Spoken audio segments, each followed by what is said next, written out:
दिन से धैर्य तलवारबाजी सीखने लगा। धैर्य को बहुत मजा आ रहा था।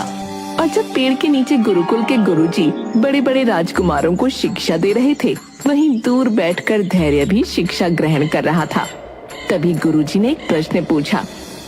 मुझे ये बताओ कि यदि मेरे पैर में छोटा सा कांटा चुभ जाए और उसी समय तुम्हारी दृष्टि के सामने एक मूक जानवर को एक तीर लग जाए, तो तुम सर्वप्रथम किसे बचाओगे वीर? ये भी कोई पूछने वाली बात है गुरुजी। अवश्य ही मैं सबसे पहले आपके पास आऊंगा, क्योंकि आप मेरे गुरुवर हैं और आपकी रक्षा करना मेरा धर्म है, कर्तव्य है। वीर का जवाब सुनते ही धैर्य फौरन बोल पड़ा।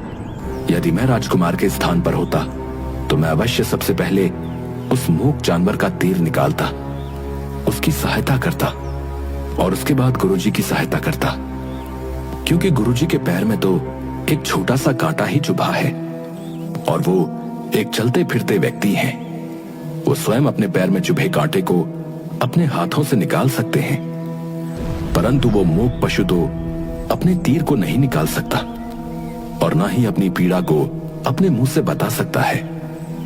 तदैव मनुष्य होने के नाते मैं सर्वप्रथम उस मूक जानवर की ही सहायता करता।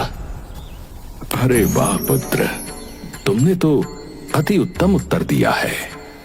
तुम्हारे उत्तर से मैं अति प्रसन्न हुआ। तुम कौन हो पुत्र, और तुम्हारा नाम क्या है? बहुत बहुत धन्यवाद गुरुजी। मैं राजमहल के रसोइये का पुत्र हूं। मेरा नाम धैर्य है। क्या? रसोइये का पुत्र? एक रसोइये का पुत्र इस गुरुकुल में क्या कर रहा है? वही तो गुरुजी, ये हमारी शान शौकत के विरुद्ध है और यदि इसने यहां से शिक्षा ग्रहण की तो इस गुरुकुल का भी अपमान होगा कि एक रसोइये का पुत्र इतने बड़े गुरुकुल में एक महान गुरु से शिक्षा ले रहा है, वो भी बिना दक्षिणा के। गुरु को और भी ज्यादा क्रोध आ गया और वो एक छड़ी से धैर्य को बहुत मारते हैं, लेकिन संस्कारों का पक्का धैर्य पलटकर एक भी जवाब नहीं देता और गुरुजी की मार खाता रहता है।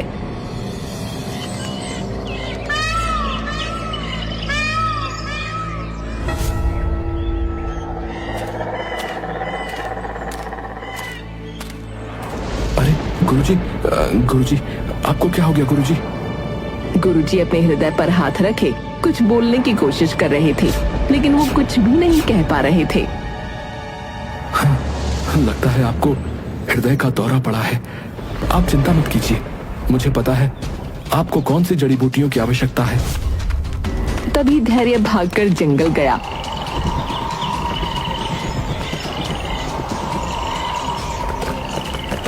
और वहां से सारी जड़ी बूटियां तोड़कर तुरंत ले आया। वो जड़ी बूटियों को पीसकर जल्दी से गुरुजी को पिला देता है। हे भगवान, गुरुजी को शीघ्र ही ठीक कर दीजिए। कुछ ही देर में गुरुजी को होश आता है। वो अपने सामने धैर्य को खड़ा देख बहुत शर्मिंदा होते हैं। मुझे क्षमा कर दो धैर्य, मुझसे सच में बहुत बड़ी भूल हुई है। हे प्रभु, धन्यवाद आपका। गुरुजी, ये आप क्या कर रहे हैं? आप मेरे आगे हाथ क्यों जोड़ रहे हैं? क्या मुझसे कोई भूल हुई है? मुझे क्षमा कर दीजिए गुरुजी। नहीं नहीं धैर्य, भूल तुमसे नहीं, अभी तो मुझसे हुई है। मैंने तुम्हें शिक्षा ग्रहण करने से मना कर दिया और तुम्हें मारा भी। मैं अपनी भूल का पश्चाताप करता हूं और उसके लिए मैं क्षमा प्रार्थी हूं। नहीं गुरुजी, आपको क्षमा प्रार्थी होने की कोई आवश्यकता नहीं। आप एक महान गुरु हैं और वैसे भी राजकुमार वीर ने सत्य ही कहा था कि इतने महान गुरु की शिक्षा बिना दक्षिणा के ग्रहण करना किसी पाप से कम ना होगा। और आपके इस महान ज्ञान को ग्रहण करने के लिए मेरे पास इतनी दक्षिणा नहीं है। तदैव आपको लज्जित होने की कोई आवश्यकता नहीं। तुमने मेरा जीवन बचाकर मुझ पर बहुत बड़ा उपकार किया है पुत्र। यदि तुम समय पर ना आते तो आज मेरे प्राण पखेरु उड़ गए होते, और तुम्हारे द्वारा मेरे प्राणों को बचाने की दक्षिणा मेरे लिए आने वाले 7 जन्मों के बराबर है। और हां पुत्र, अब तुम्हें विद्या का ज्ञान मैं दूंगा।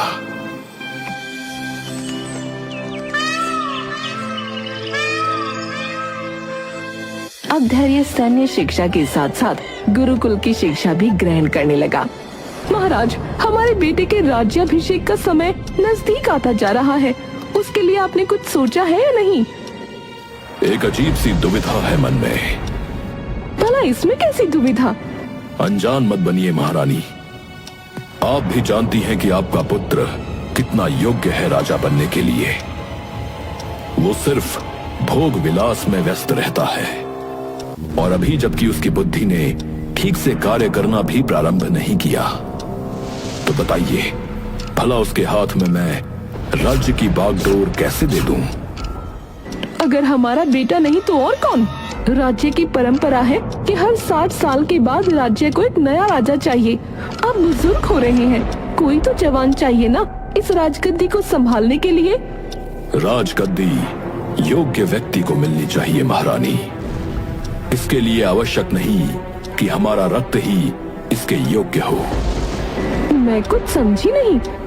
मैं विचार कर रहा हूँ कि धैर्य को महाराज बना दिया जाए। क्या पागल हो गए हैं? वो बावर्ची का बेटा? अरे उसका तो बाप भी 5 साल पहले मर चुका है, वो भला राजा कैसे बन सकता है? मेरा बेटा, जिसको मैं बचपन से राजगद्दी पर बैठे हुए अपने मन में राजा मान चुकी हूँ, उसका क्या? उसके सपने टूट जाएंगे। मैं सबके स्वप्न पूरे करने के लिए तो इस राज्य को उसके हाथ में नहीं सौंप सकता ना। राज्य को एक योग्य व्यक्ति की आवश्यकता होती है, न कि एक कामचोर और एक भोग विलासी की। इतना बोलकर राजा वहाँ से चले गए। मैं ऐसा नहीं होने दूंगी। राजा सिर्फ मेरा बेटा बनेगा, किसी को भी सड़क से उठाकर राजा नहीं बना सकते। रानी वीर के पास गई और उसे ये सब कुछ बता दिया। क्या पिताश्री ऐसा कैसे कर सकते हैं मेरे साथ? तेरे पिता को सीधा करना तो मुझे अच्छे से आता है, वो किसी की नहीं सुनने वाले। लेकिन एक तरकीब है मेरे पास। रानी मुस्कुराते हुए वीर को अपनी तरकीब बताने लगी।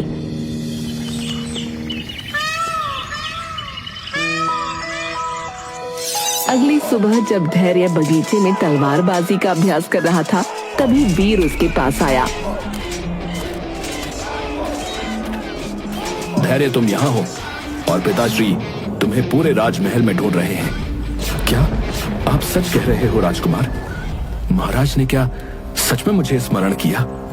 हाँ हाँ, तुम मिले नहीं तो उन्होंने मुझे ही बता दिया। ये लो, ये पत्र पढ़े बिना किसी को देना है। पत्र? किसे देना है? ये तो मैं भी नहीं जानता, परंतु हाँ, मुझे इतना पता है कि वो काले वस्त्रों में तुम्हें संध्या के समय बाजार की तरफ मिलेगा। वो तुमसे कहेगा कि चिड़िया उड़ चुकी है, तो तुम समझ जाना कि वही सही व्यक्ति है। और हाँ, तुम इसे किसी अनुचित इंसान के हाथ में मत दे देना, क्योंकि कुछ आवश्यक काम है। इतने बड़े कार्य के लिए महाराज ने तुम्हें चुना है। ये सुनकर तो धैर्य खुशी से पागल हो गया।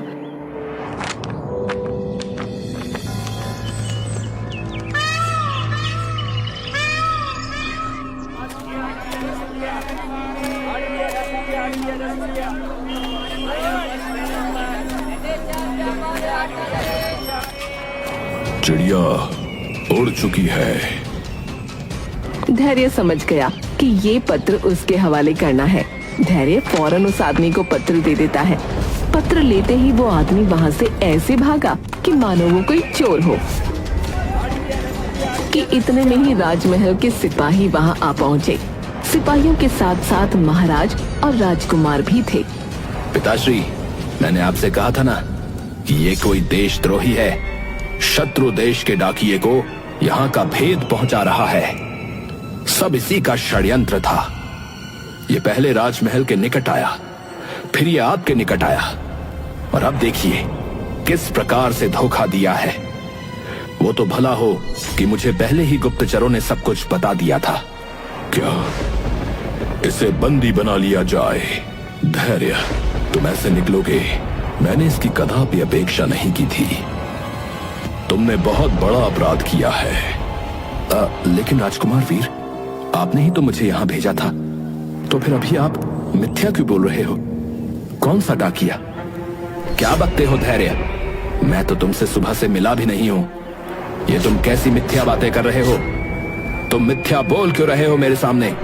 सिपाहियों, इसे ले चलो, मुझे अब एक शब्द भी नहीं सुनना। इसके बाद सैनिक धैर्य को बंदी बनाकर जेल में डाल देते हैं और उसकी खूब पिटाई करते हैं। राजा तो सच में मेरा बेटा ही बनेगा। जो बीच में आने की कोशिश करेगा उसका अंजाम यही होगा, तड़प तड़प कर मौत हासिल होगी। रानी और वीर अपने मकसद में कामयाब रहे। रोजाना ही धैर्य को बहुत मारा जाता और खाना भी नहीं दिया जाता। महाराज, आपने उस प्रकरण की बिल्कुल भी खोजबीन नहीं की और बिना खोजबीन किए ही धैर्य को दोषी ठहरा दिया। ये आपको शोभा नहीं देता महाराज। तभी सेनापति भी बोल पड़े। क्षमा करें महाराज, परंतु मेरा मत है कि इस विषय की जांच होनी चाहिए। मैंने स्वयं अपने हाथों से धैर्य को बाल्यकाल से शिक्षा दी है, तो यदि ऐसा कुछ होता तो मुझे अवश्य पता होता महाराज। सेनापति जी, तो आप क्या कहना चाहते हैं कि मैं मिथ्या बोल रहा हूं? कि इतने में ही एक सिपाही भागा भागा वहां पहुंचा। महाराज, महाराज की जय हो, महाराज की जय हो। महाराज, एक बहुत बड़ा संकट आन पड़ा है। सिपाही, स्पष्ट कहो, ऐसा कौन सा संकट आ गया? महाराज, महाराज, पड़ोसी राज्य ने हमारे राजमहल पर आक्रमण करने की तैयारी कर ली है। उसके पास अपार सैन्य बल है। उनके सैनिकों का कद किसी दैत्य से कम नहीं। प्रतीत होता है 100 घोड़ों का बल एक ही सैनिक में समा गया हो, और ऐसी 2-2.5 लाख की सेना है उनके पास महाराज। क्या कहा? 2-2.5 लाख मनुष्यों की सेना? इतने सैनिक तो मैंने आज तक कभी नहीं देखे। परंतु अब आगे क्या होगा महाराज? सेनापति, तुरंत मंत्रिमंडल से मंत्रणा की जाए। महाराज, मेरी आपसे विनती है कि धैर्य को मुक्त कर दिया जाए। उसे रणनीति का अच्छा ज्ञान है। मैंने उसे अपने हाथों से तैयार किया है। एक बार उसे अपने आप को स्थापित करने दीजिए महाराज। जी महाराज, अगर वो इस युद्ध का सेनापति रहा तो ये युद्ध हम अवश्य ही जीतेंगे, ऐसा मेरा मत है। और आप कहना चाहते हैं कि मेरा बेटा वीर किसी से कम है, और वो बावर्ची का बेटा? भला उस पर हम यकीन कर लें, कोई उसने इतना बड़ा विश्वासघात किया और आप कहते हैं कि हमें उस पर यकीन करना चाहिए? महाराज, इस समय प्रतियोगिता आपस में नहीं बल्कि शत्रु राज्य से है। आप मुझ पर विश्वास करके तो देखिए। मैं वर्षों से आपका विश्वास पात्र रहा हूं महाराज। सेनापति जी, हमारे पास समय बहुत कम है। शीघ्रता से धैर्य को मुक्त किया जाए। धैर्य के शरीर पर जख्मों के निशान थे। अपने राज्य के प्रति मन में पूरी निष्ठा थी। वो बिना किसी सवाल जवाब के रणभूमि में उतर गया। सेनापति जोर जोर से खांसने लगे। सेनापति को खांसता देख सैनिकों का मनोबल कमजोर पड़ गया कि तभी वहां धैर्य अपनी तलवार लेकर आया। सैनिकों, तुम सभी का मनोबल मुझे अभी से दुर्बल पड़ता क्यों दिखाई पड़ रहा है? हमारे इतने महान सेनापति अब वृद्ध हो चुके हैं। यदि युद्ध के दौरान उन्हें कुछ हुआ तो हमारा नेतृत्व कौन करेगा और हम युद्ध कैसे जीतेंगे? क्या कहा?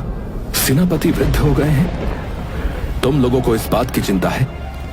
अरे, हमें तो गर्व होना चाहिए अपने सेनापति पर, जो इस उम्र में भी वो युद्ध लड़ने से पीछे नहीं हटे, और अभी भी उनमें इतना बल है जितना अपनी युवा अवस्था में था।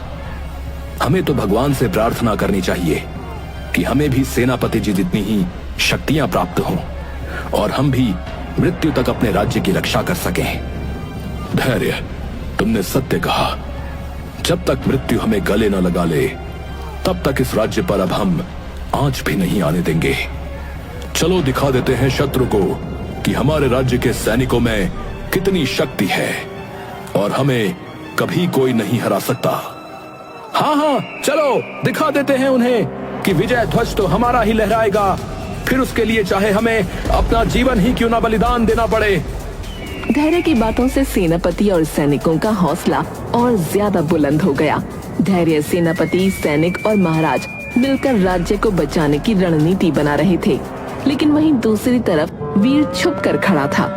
युद्ध के नाम से ही वीर की पतलून गीली हो चुकी थी और जब युद्ध पर जाने का समय आया तो वीर चुपचाप वहाँ से दुम दबाकर भाग गया और महल के किसी कोने में छुप गया। सब लोग युद्ध की तैयारी में इतने मग्न थे कि वीर पर किसी की नजर नहीं गई। सभी लोग अपने अपने औजारों के साथ रणभूमि में पहुंच गए और युद्ध शुरू हो गया।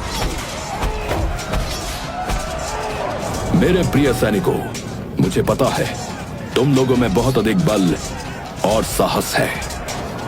बस आज यही साहस और बल दिखाओ और बता दो शत्रु को कि हम क्या हैं। सभी लोग रणभूमि में उतर जाते हैं और युद्ध लड़ने लगते हैं। राजा भी पूरे जोश के साथ अपनी तलवार लिए दुश्मनों से लड़ रहे थे कि तभी दुश्मन राज्य का एक सिपाही पीछे से राजा पर वार करने की कोशिश करता है, लेकिन सही समय पर धैर्य की नजर पड़ जाती है। महाराज, बचाइए अपने आप को। और धैर्य अपनी तेज तर्रार तलवार से दुश्मन सिपाही का वध कर देता है। तुम्हारा बहुत बहुत धन्यवाद धैर्य। चलो बाकी के शत्रुओं को हराते हैं।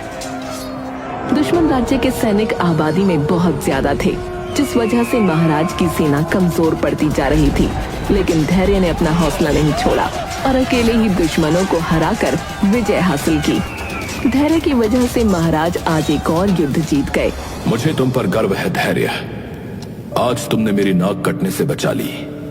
ये सब तो आपका दिया हुआ ज्ञान और शक्तियां हैं सेनापति जी। धैर्य, मैं जानता हूं कि तुम पर जो भी आरोप लगे वो मिथ्या थे और एक षड्यंत्र था।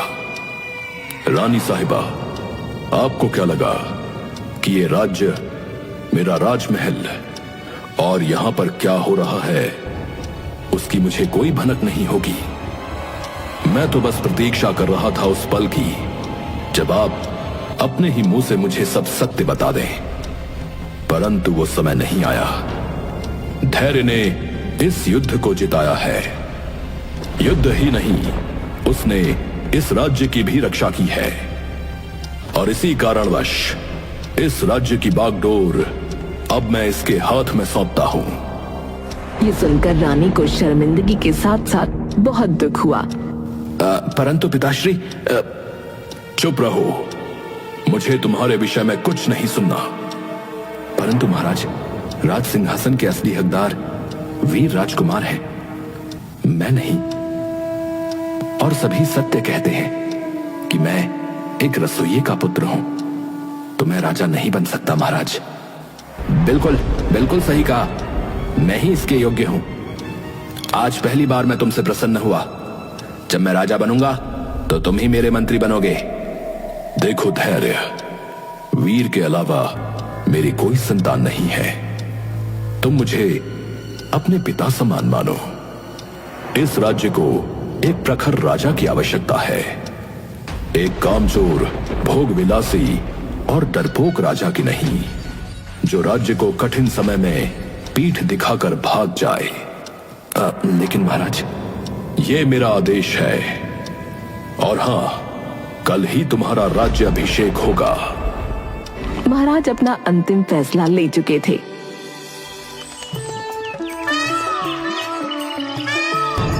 अगले दिन धैर्य के राजा बनने का समय आया। सभी लोग बहुत खुश थे। महाराज की जय हो, राजकुमारों की जय हो। मुझे तुम पर बहुत गर्व है पुत्र। महाराज की जय हो। और वहीं रानी और वीर कोने में खून का घूंट पीकर चुपचाप खड़े